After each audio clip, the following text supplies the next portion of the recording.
Akira! Ang saya-saya nung nakaraang tatlong araw! Nalulungkot kami na kailangan mo nang umalis. Tama na, huwag na kayong malungkot mga kuting ko. Naiintindihan ko kayo. Lady Akira, huwag ka nang umalis. Tahan na, huwag ka nang umiyak. Ikaw talaga, oh. Ella!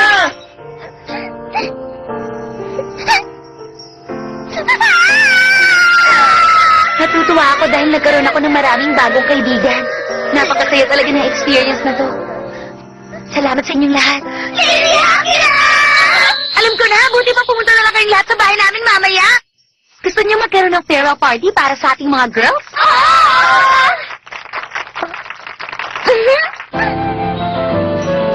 Protecting, apologizing.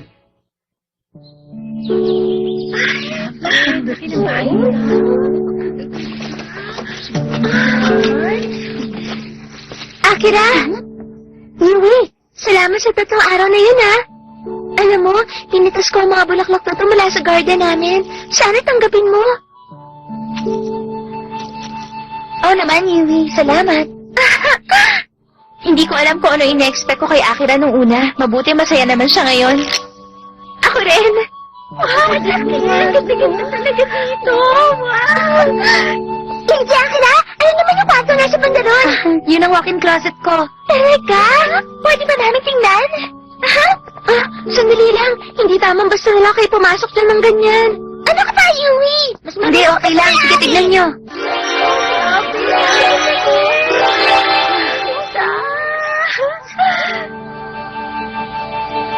Swerte mo naman, Lady Akira!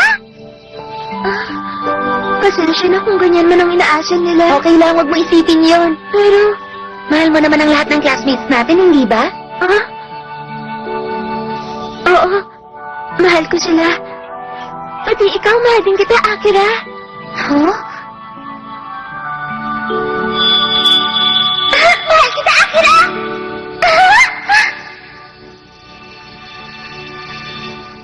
Maraming salamat.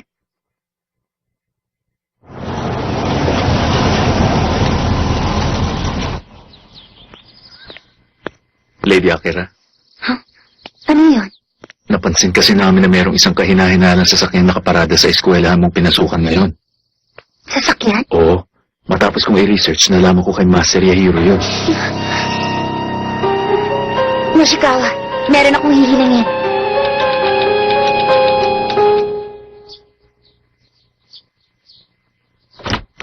Aalis na ako!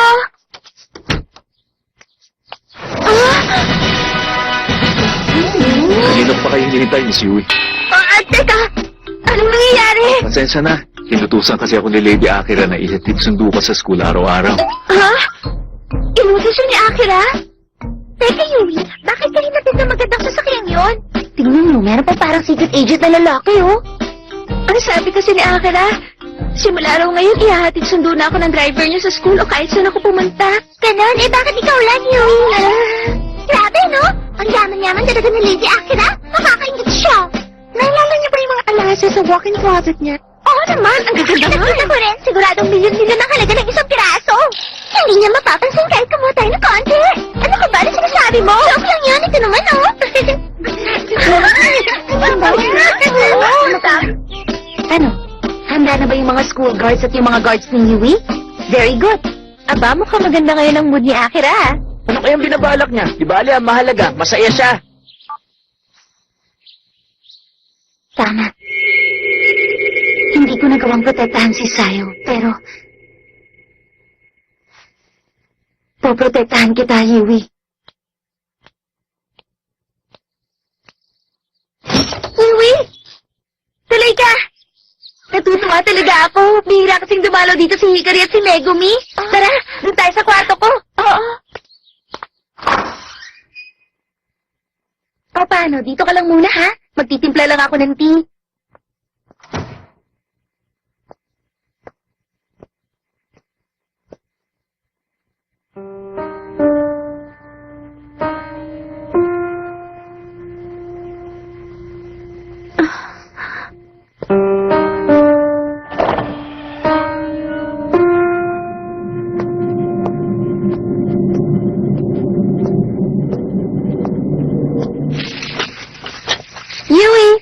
mag-tea muna tayo. Ano problema? Ang totoo, hindi ako pumunta dito ngayon para lang tumambay. Gusto ko sanang itigil mo na ang pagpapahatid sundo sa akin araw-araw. Nahiya kasi ako kapag meron tumitingin sa kotse. Ninenervous ako dahil sa mga bodyguard. Sa totoo lang, naiirita na ako. Yui.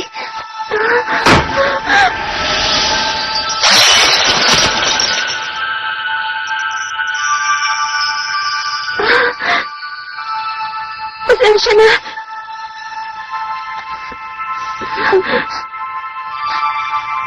Simula ngayon, hindi na uli ako pupunta rito.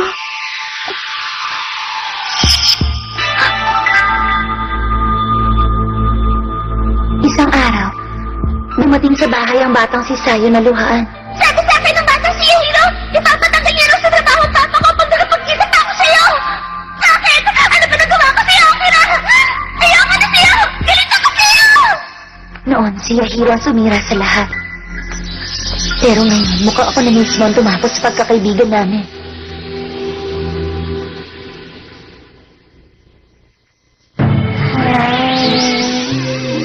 Parang hindi maganda. Bakit ganyan ang itsura niya? May sakit kaya siya? Malay ko. Huwag kayong mag-alala, nag-hibernate lang yan. Ano ka ba? Sa pagsasalita mo, hindi malayo na magulpi ka. Tama ako, di ba? Babaeng oso? Hala, mamansin ka naman! Babaeng impaktita! Hoy, babaeng baton! Babaeng Amazona! Babaeng Amazona! Babaeng Amazona!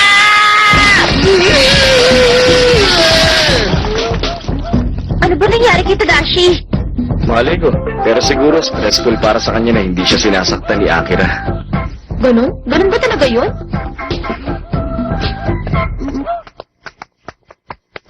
Teka! Tadashi, ano ba? Tadashi! Kulit-kulit mo, bitawan mo nga ako! Ano ba problema mo, ha?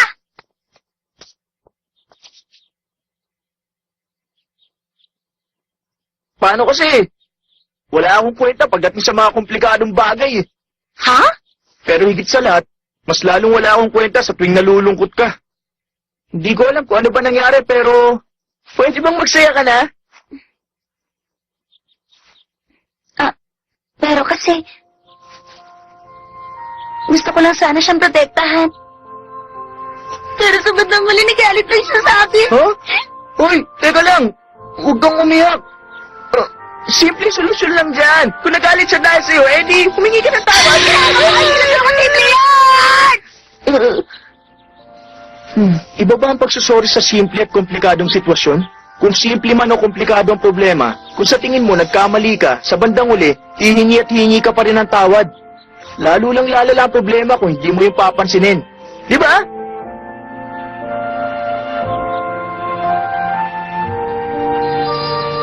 Nung bata ako, iisang tao lang ang may kakayahang makapagpahupa sa pagiging iyakin ko. Hindi ko akalain. Meron ka rin palang kakayahan na pahupain ng pagiging iyakin ko.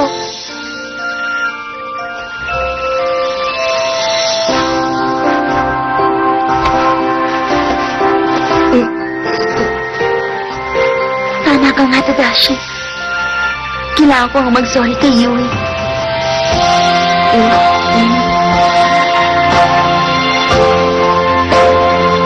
Salamat, Tadashi.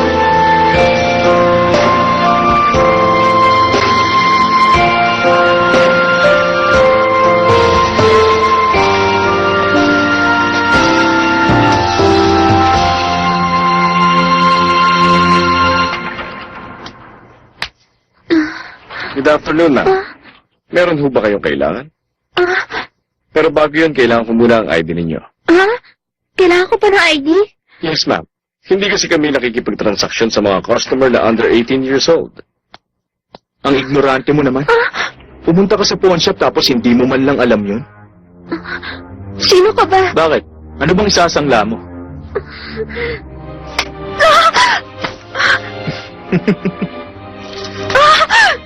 Aba, ibang klase to. Mamahalin ng mga alahas na to, ah. Hindi dapat humahawak ng ganitong klaseng alahas ang isang neneng kagaya mo. Pasensya na, pero ang totoo niyan, pinaiimbestigahan kita. Bakit pa naman ginawa Sa kasalukuyan, maraming problema ang pamilya niyo, di ba? Kaya alam kong kailangan mo ng pera, tama ba? At dahil doon, nagawa mong nakawin ang pag-aari ni Akira.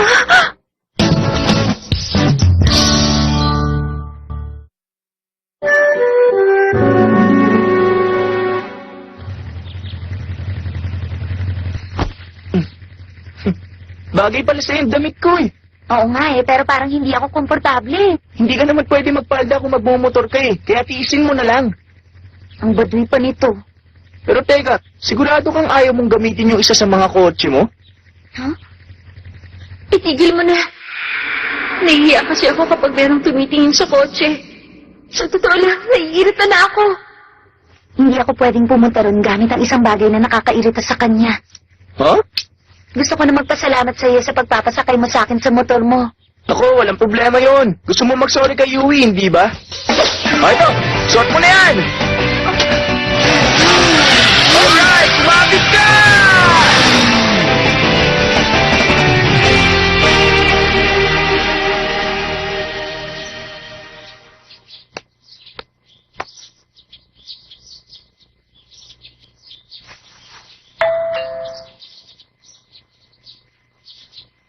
Ano yon?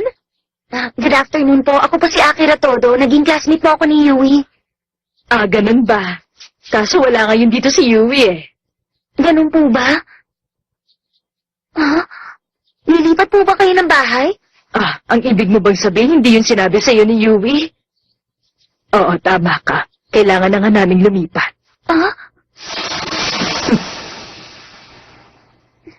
Sorry po, pero may kinalaman po ba ang paglilipat niya sa trabaho ng papa ni Yui? Na-dismiss po ba siya sa trabaho? Pambihira yun ah. Saan mo naman narinig ang bagay na yan? Sinasabi ko na nga ba? Ma'am, Ano yun? huwag na po kayo mag-alala. Ako na pong bahala sa problema niyo.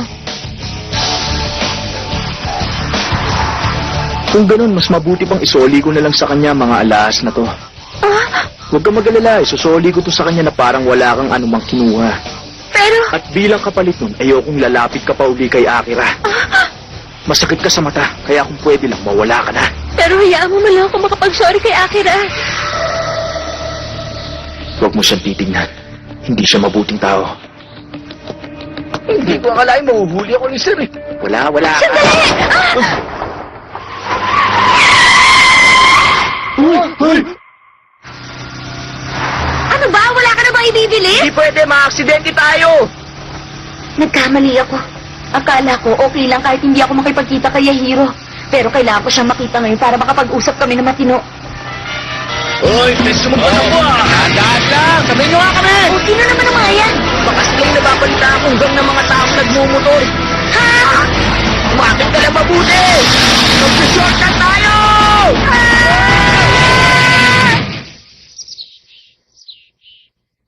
Okay na ang sugat mo, hindi ba? Sige, makakauwi ka na. Pero teka, ayos ka lang ba, Yahiro? Wala na ako rin pakialam. Pero, iniligtas mo ako eh.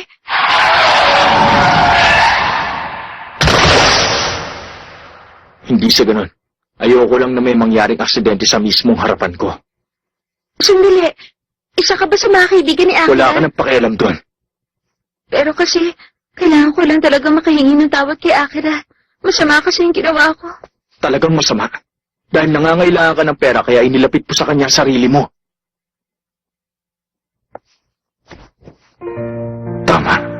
Masasamang tao nga sila. Pare-pareho silang lahat. Ayoko na, Mama! Nakakainip makipaglaro sa kanya eh! Yun ang sabi ng isang batang naging kalaro ko nung minsang bata pa ako. Anak, tiisin mo lang. Kailangan mo kasi maging kaibigan ng mga sahiga. Tandaan mo yun. Napaka-engot ko. Nadala sa isang matamis na ngiti na hindi naman totoo. Yahiro, halika mag-tea muna tayo. Alam mo ba, maraming nagsasabi na nakakapagpasaya raw yung tiyan na hinanda ko ngayon. Yahiro, hanggat hindi ako nagpapakita sa'yo, huwag ka na ulit magpapakita sa akin!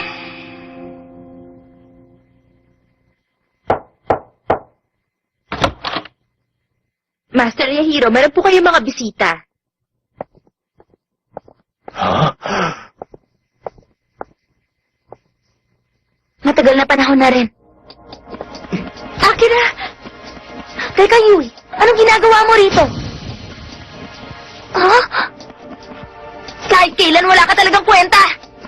Sinaktan mo na si Yui, hindi ka pa na kontento? Ikaw din ang dahilan kung bakit natanggal sa trabaho ang papa niya, kaya mapipilitan sila ngayon lumipat. Sandali, hindi. Huh? Hindi mo na kailangan malaman ang lahat ng bagay. Alam nyo, hindi ako natutuwa makipaglaro kay Akira. Hindi siya masayang kasama. Pero dahil mayaman siya at marami ako nakukuha regalo galing sa kanya, napipilitan tuloy ako makipaglaro. Talaga, mayaman siya? Ipakilala mo ko sa kanya. Sige, papakilala kita. Kung maaayos ko lang ang problema nang hindi niya malalaman kung gaano kasakit ang traitorin. Nakahanda ako kahit ako pa magsilbing kontrabida para sa kanya. Yahiro! Dahil siyang kauna-unahang taong nakapagpaligaya sa akin. Oo, tama ang sinabi mo. Malaking hadlang kasi sa akin ang babaeng yan. Ay, nako. Alam niyo ba, mas lalo niyo lang pinapalala ang problema eh. Ikaw ang nagpapalala dahil mahilig kang makialam. Tignan mo, Akira. Gusto mo mag-sorry sa kanya, hindi ba? Ngayon nasa harapan mo na siya, bakit hindi ka pa humingi ng tawad? Oo nga, ang kaso lang. Sandali! Ano ka ba? Ano ba problema mo? Ba't mo tinatakpan ang bibig niya? Tingin ko, wala ka ng pakialam dun. Tama ka, wala nga. Pero wala kang karapatang pigilan siya magsalita kung gusto niya magsalita. Kaya magulong sitwasyon ngayon dahil meron kang tinatago. Wala yang mabuting idudulot sa kahit na sino.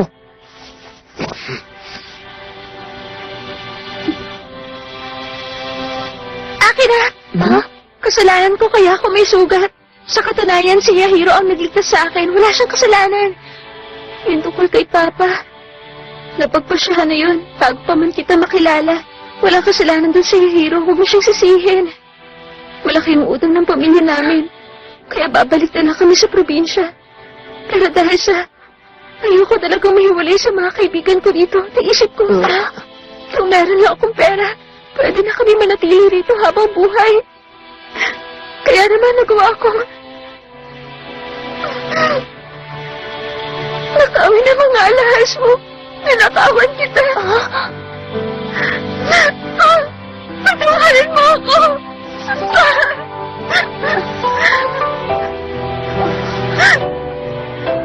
Sinabi niya rin sa bandang uli. Sa totoo lang, wala akong ibang gusto kundi ang umiti ka. Ayokong masaktan ka at ayokong makitang nalulungkot ka.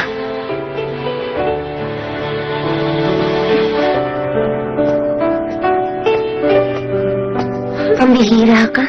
Kung sinabi mo sa akin sa simula pa lang, edi sana nakagawa na ako ng paraan. Mahal na mahal kita, Yui. Hindi kita matatanggihan. Patawad talaga. Yahiro, Huh? patawarin mo ako.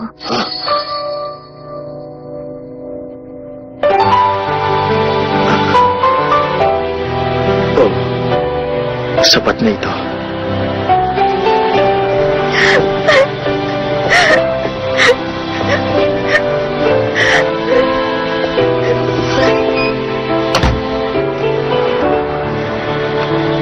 Salamat, Tadashi. Ha? Maraming salamat talaga. Bakit pinauulan na mo yata ako ngayon ng salamat? Wala, gusto ko lang. Kaya pabayaan mo na lang akong sabihin yan.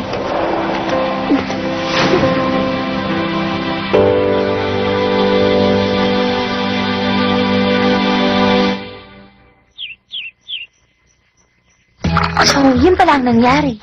Kaya ang ginawa ko, hinanap ako na trabaho yung papa niya sa isa sa mga kumpanya namin. Dahil doon, patuloy na makakapag-aral si Yui. Ano bang pinag-uusapan niyo? Hindi ko nga rin maintindihan eh. Si Yahiro naman. Di bali na nga lang. Oh, Tadashi! Ha? Teka, ano ba to? Token lang yan ng pasasalamat. Wow! Please! Binigyan ako ni Akra ng face! Ang saya! Teka, nasan nga pala si ka rin. Pero, ang pagkakaalam ko, meron silang gagawin ni Kay ng Sunday, di ba? Teka, kung ganun posible... Ah!